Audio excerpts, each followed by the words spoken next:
البدع والأهواء، أهل البدع العقائدية وأهل البدع السياسية. نقول بيننا وبينكم السلف، بيننا وبينكم الكتب، كان فيقول البدع بيننا وبينكم. Bismillah, Assalamualaikum warahmatullahi wabarakatuh.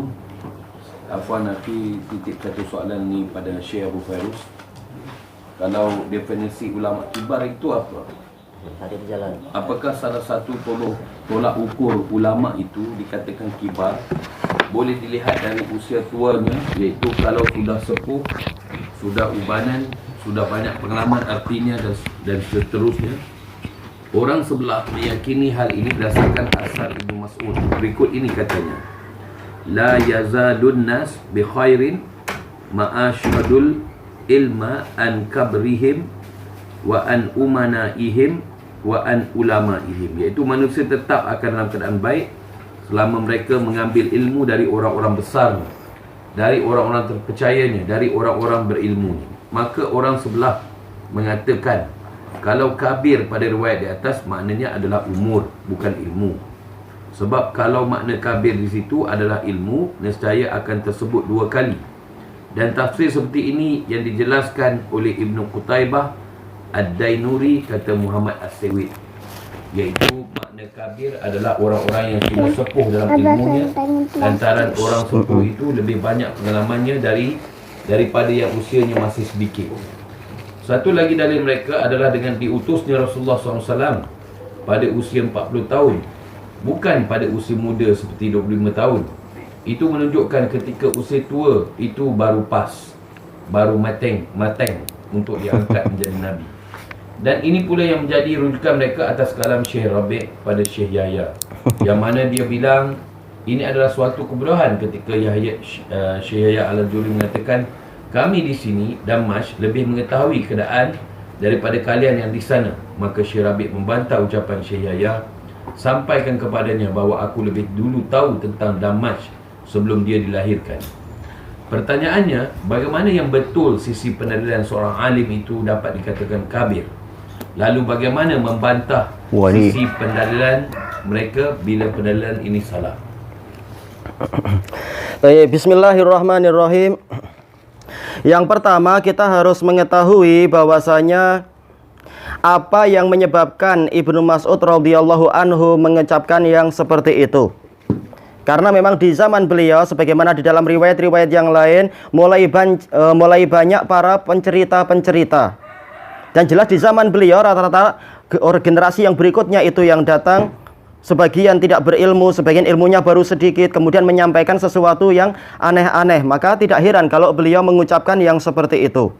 Taib. Tetapi apa? Beliau sendiri sangat memuliakan Ibnu Abbas dan memuliakan para sahabat lain yang walaupun mereka itu muda, tetapi mereka terpercaya. Menunjukkan kembalinya intinya adalah kepada ilmu dan kekukuhan. Dan juga kembalinya adalah kepada kelurusan manhaj. Maka dari itu riwayat-riwayat ini telah disebutkan banyak sekali oleh Al-Hafidh Ibnu Abdul Bar rahimahullahu ta'ala di dalam kitab beliau Jami' Bayanil Ilm wa Fadlih. Dan beliau menyebutkan ucapan Ibnul Mubarak bahwasanya yang dimaksudkan dengan akabir di sini adalah para ahlus sunnah. Dan asagir mereka adalah ahlul bidah. Kenapa? Karena ahlus sunnah itu walaupun ilmunya tidak seberapa banyak, tetapi dia dijadikan besar dikarenakan lurusnya manhaj dia dan benarnya akidah dia. Sementara para ahlul bidah karena mereka menyelisihi ilmu mereka, walaupun mereka hafalannya banyak. Ahlul bidah di zaman itu, bukan zaman sekarang. Zaman sekarang lebih parah lagi tentunya. Zaman dulu walaupun hafalannya banyak, tetapi mereka menjadi kecil karena menyelisihi dalil-dalil yang mereka miliki. Jadi masalah besar dan kecil yang terpandang adalah apa? Adalah kembalinya kepada kedalaman ilmu, bukan hanya banyaknya tapi kedalamannya. Dan kedalaman itu kata Syekhul Islam dalam Iqtidha itu adalah kembali kepada pengamalan. Karena kalau ilmu tidak diamalkan, ini menunjukkan ilmu itu dangkal di hati dia walaupun dia hafalannya banyak. Baik, dan kembalinya juga kepada lurusnya manhaj. Karena kalau manhajnya itu tidak lurus, bahkan dia ahlul bidah, berapa banyak amalan dia yang gugur. Karena syarat dikabulkannya amalan diantaranya adalah apa? Muwafaqatus sunnah. Baik. Nah, makanya yang rajih adalah al-asagir ini adalah ahlul bidah dan al-akabir ini adalah ahlus sunnah, bukan semata-mata banyaknya ilmu di situ. Taib. Dan dari sisi yang lain adalah bahwasanya dalil yang ada itu bukan hanya satu dalil. Dalil itu banyak sekali. Taib. Apakah tadi mereka mendatangkan dalil dari Quran wa Sunnah? Sama sekali nggak ada. Cuma apa? Asar sahabat dan sebagainya. Taib. Sementara ada dalil-dalil yang lain yang juga menunjukkan bahwasanya yang terpandang bukan hanya usia. Usia penting, tetapi apa? Ada dalil-dalil yang lain juga. Di antaranya adalah yaitu di dalam Al-Quran, di dalam kisah Ashabul Kahf, yang mana Allah Ta'ala menamakan mereka sebagai fityah, yaitu sebagai para pemuda. Maka disebutkan oleh Imam Ibnu Katsir rahimahullahu ta'ala, di sini Allah Ta'ala menyebutkan di situ sifat futuwah mereka sebagai pemuda, karena di sini ada isyarat bahwasanya para pemuda itu yang mereka cenderung lebih cepat menerima kebenaran daripada orang tua yang sudah mengikuti ajaran-ajaran masa lampau kemudian merasa sombong, sehingga jarang sekali dari orang tua yang mau rujuk kalau salah. Contohnya Syekh Rabi sendiri. Baik, karena merasa sudah besar, merasa akhirnya jadi sombong dan seterusnya. Dulu ditazkiyah oleh Syekh Fauzan, sekarang Syekh Fauzan sudah nggak suka mentazkiyah beliau. Ana baca beberapa perselisihan. Dulu Syekh Fauzan memuji. Sekarang ketika Syekh Rabi semakin tidak mundhabit ucapannya, Syekh Fauzan jadi kalam-kalamnya sudah tidak lagi suka pada Syekh Rabi. Baik. Ini menunjukkan apa? Bahwasanya semata-mata usia tua itu bukan sebagai dalil tentang lurusnya manhaj seseorang. Makanya Allah Ta'ala mengisyaratkan dalil dari apa? Dari kisah Ashabul Kahf. Justru yang membawa perubahan dan setia di atas kebenaran adalah apa? Justru para pemuda itu. Baik. Dengan sebab mudanya dia di situ. Walaupun jelas yang namanya kemudaan itu tidak cukup, tetapi ini isyarat bahwasanya semata-mata tuanya usia itu juga tidak cukup. Makanya disebutkan oleh orang yang lebih tua dari Syekh Rabi, kalau masalah tua-tuaan kita mampu datangkan yang lebih tua juga. Bahkan zamannya lebih tua, yaitu Siddiq Hasan Khan rahimahullahu ta'ala, di dalam kitab beliau Al-Hittah. Dan dulu sudah alhamdulillah diajarkan oleh Syekh Yahya, menyebutkan syair bahwasanya apa? Semata-mata usia tua itu tidak menunjukkan kelurusan seseorang. Berapa banyak anak yang masih muda, dia ternyata akalnya lebih lurus daripada orang yang sudah tua. Jadi yang penting adalah lurusnya manhaj dan kesetiaan kepada kaidah dan akidah, bukan semata-mata usia tua. Tayyib. Makanya yang dikatakan Syekh Yahya betul, dan ini adalah kaidah yang mustaqirah, disebutkan oleh orang yang juga apa jauh lebih tua daripada Syekh Rabi, yaitu Ibnu Hajar Asqalani. Siapa dibandingkan Ibnu Hajar? Siapa Syekh Rabi? Dulu kita muliakan Syekh Rabi, tapi kalau beliau sombong ya kita punya yang lebih tua juga. Ibnu Hajar di dalam kitab beliau Nuzhatun Nadhar telah menyebutkan kaidah yang mustaqirah di kalangan muhaddisin. Apa itu? Alladzi ya'lam hujjatun alaman lam ya'lam. Dan juga beliau menyebutkan di dalam Tahdzibut Tahdzib tentang apa itu? Ahlu Makkah adra bi syi'abiha. Penduduk Mekah lebih tahu tentang lembah-lembahnya daripada yang tidak di Mekah. Demikian pula menukilkan kalam sebagian ulama bahwasanya orang ini adalah Misri, wa huwa adra bi Misriyin. Ini orang Mesir, dia lebih tahu tentang orang-orang yang di Mesir. Dan seterusnya disebutkan bahwasanya ahlu baladah adra bi ahliha. Penduduk suatu negeri lebih tahu tentang negeri itu. Tayyib. Maka yang dikatakan Syekh Yahya betul, kami lebih tahu keadaan di sini daripada Syekh Rabi. Syekh Rabi cuma jauh di sana. Tayyib. Apakah Syekh Rabi memang tahu bahwasanya di malam sekian-sekian itu Abdurrahman Adani mengumpulkan orang lalu membuat makar ini dan itu? Gimana Syekh Rabi tahu? Apakah dia mengklaim tahu ilmu gaib atau jangan-jangan memang dia yang mengendalikan dari jauh? Ketahuan lah kalau kayak gitu. Tayyib. Dan seterusnya, kisah sangat panjang. Jadi dari beberapa sisi terbantahkan dengan apa? Kaidah salafiyah yang mustaqirah. Orang yang di situ jelas lebih tahu daripada orang yang di luar sana. Dan dari sisi yang lain, kalau dia mengatakan saya tahu tentang Damat sebelum Yahya Al-Hajuri lahir, tayyib.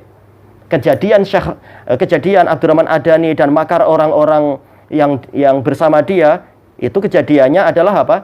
Adalah ketika Syekh Yahya sudah mulai tua juga. Dan juga Syekh Rabi tidak di situ dan seterusnya. Apakah dia mengklaim dia tahu? Kalau dia mengklaim dia tahu berarti apa? Dia harus punya hujah untuk itu. Kalau enggak dia akan tertuduh dengan tuduhan yang sangat buruk. Tahu ilmu gaib barangkali, atau bahkan dia yang mengendalikan dari jauh, menelpon untuk begini, engkau harus begini, engkau harus begini dan seterusnya. Berarti dia yang berbuat memang selama ini. Dan itu yang di jawaban yang kedua ini yang disebutkan oleh Syekhuna Abu Amr dan lain-lain. Memang Syekh Rabi yang merancang ini semua, merancang perpecahan ini dan itu dan seterusnya. Tayyib. Adapun Syekh Yahya mengatakan pada Syekh Rabi, kami lebih tahu daripada Anda tentang kes di Yaman pada waktu itu, kes di mana di Damaj. Ini dalam bentuk husnudzon bahwasanya Syekh Rabi beliau membela Adani adalah karena tidak tahu. Kalau Syekh Rabi ternyata memang tahu, berarti apa? Memang dia yang mengendalikan, dia yang membuat apa? Perencanaan selama ini dan seterusnya. Dan memang yang kedua ini yang lebih betul dari beberapa kejadian itu. Dia yang menyemangati guru ana dalam masalah mustalah, salah satu dari guru ana yaitu siapa itu? Abu Malik Riyashi. Bahwasanya memang apa? Justru dia yang menyemangati Abu Malik Riyashi untuk melakukan itu. Melakukan apa? Pengacauan. Karena para masyayikh sendiri mereka mengatakan pada Syekh Yahya ketika pertemuan kalau nggak salah di Hudaidah, mengatakan apa? Syekh Rabi sudah bilang kepada kami, jatuhkan Yahya dari kursi, penggantinya ada. Sementara Abu Malik Riyashi datang ke Damaj dan dia mengatakan Syekh Rabi punya amanah untuk saya. Dan memang setiap kali ngajar walaupun murid hanya 5, dia duduk di atas kursi. Dan kita kadang merasa heran gimana ini. Murid cuma 5, ngapain di atas kursi juga? Bukan di kursi masjid, di tepi jalan raya, karena kami belajarnya di tepi jalan raya, di padi di lembah itu. Padahal guru-guru yang lain namanya di lembah semuanya duduk sama rata di bawah di tanah, nggak perlu pakai di atas kursi dan sebagainya. Tayyib. Ketika Abu Malik Riyashi menampilkan makar dia dan kemudian dia diusir, dia di sana yaitu di Hudaidah, dia cerita, Syekh, ini saya disuruh Syekh Rabi untuk melakukan begini. Kalau linknya diikut-ikutkan, ketahuan Syekh Rabi lebih tahu, ternyata memang dia yang merancang itu semua. Cuma kita husnudzon, beliau nggak tahu, maka beliau membela mereka, kita katakan kami lebih tahu makar dia. Jadi imam Syekh Rabi memang tidak tahu, berarti apa? Dia terkena kaidah, orang yang di dalam lebih tahu apa yang terjadi. Atau mungkin dia tahu dan dialah yang merancang, seperti apa pengakuan si Abi Malik Riyashi itu dan seterusnya. Dia lari kemanapun dia kena sendiri. Jadi yang terpandang bukan masalah tua atau muda, tapi yang terpandang adalah kedalaman ilmu. Tetapi tentunya apa? Kalau orang itu manhajnya betul dan juga apa ilmunya mendalam dan usianya makin tua, memang ini yang sangat bagus. Makanya Rasulullah SAW mengatakan laisa minna man lam yuwaqir kabirana walam yarham saghirana walam ya'rif li alimina haqqa. Hadis Abdullah bin Amr ibn al-As itu, hadis boleh disahihkan, minimalnya adalah hasan. Bukan termasuk dari golongan kami orang yang tidak mengagungkan orang yang lebih tua di antara kami dan menyayangi orang yang lebih muda di antara kami, dan orang yang tidak mengetahui hak dari orang alim di kalangan kami. Jelas kabir di sini adalah apa? Kabir umurnya. Karena ketuaan umur ini mengharuskan untuk dimuliakan. Karena dari sisi umur dia lebih dulu dari kita. Dan juga apa? Dari sisi pengalaman, jelas makin tua makin banyak pengalaman kalau dia itu lurus. Kalau nggak lurus mungkin apa? Makin tua makin nggak paham juga, banyak juga yang macam itu. Kita lihat dari sebagian orang-orang tua kita, boleh jadi yang seperti itu. Memang tua, tapi apa? Untuk masalah agama, jahil juga. Nggak ada bedanya juga. Tayyib, ilahuna wallahu a'lam. Alhamdulillahirabbil alamin. Adapun untuk pertanyaan, bagaimana sih pembatasan masalah ulama besar, ulama shaghir? Definisinya apa? Justru kita tanyakan kepada mereka, apa batasannya itu apa? Mana dalil Quran was sunnah yang membatasi kabir itu usia sekian atau shaghir itu usia sekian? Kalau As-Sawet mengatakan Nabi itu diutus usia 40 tahun, Syekh Yahya sekarang 55 tahun. Macam apa kamu? Tayyib, kenapa masih meremehkan juga? Wallahu a'lam. Walhamdulillahirabbil alamin.